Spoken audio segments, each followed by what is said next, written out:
2 Italians on board, 2 Americans. We've got Sri Lankan, 2 Indians. We'll have a couple Malaysians. How many after all? How many on board? Yeah. The last leg was 19, I think. The first leg was 17.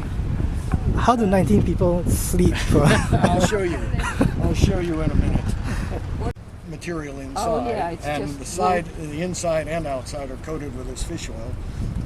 But bacteria in the seawater, sulfide reducing bacteria, come in with the seawater that leaks in, and they start eating this organic, and they turn it into hydrogen sulfide. Right. So you have this rotten egg smell all the time. I see.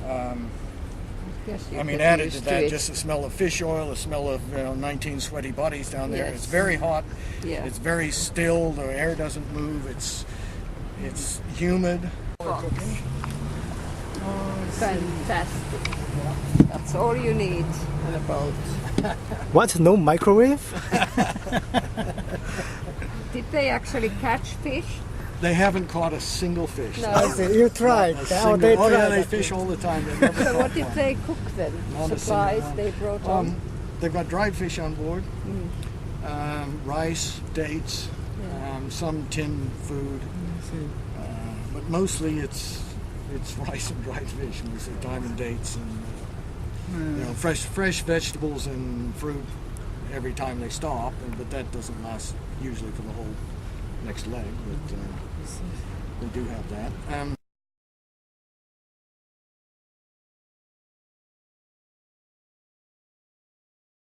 I mean, I think when they were going through the cyclone, we were more worried than they were.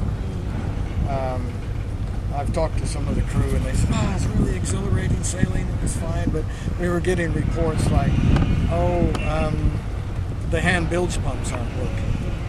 And then, the generator won't start. And I thought, okay, the hand bilge pumps aren't working, the generator won't start, so the electric ones aren't going to work. And they were taking sometimes what we call green water over the side. I mean, waves coming on board. So that was a pretty. But they buckled down. They fixed the hand pumps. They got the generator working after 3 days, and everything was fine. So Laila in the Bay of Bengal, and I mean winds of sometimes in excess of 50 knots. They were running under the storm so alone on that mast, and like 3 meter seas at least, torrential rain, and at times going 11 knots or more with the boat. So it's just incredible boat speed. For this thing, the theoretical top speed of this boat is 10 knots, and it's more comfortable around 6 knots. It likes around 6 knots. They got it up to 11 a few times in those conditions. And for an old girl like this, is pretty impressive, really. But they said she handled beautifully.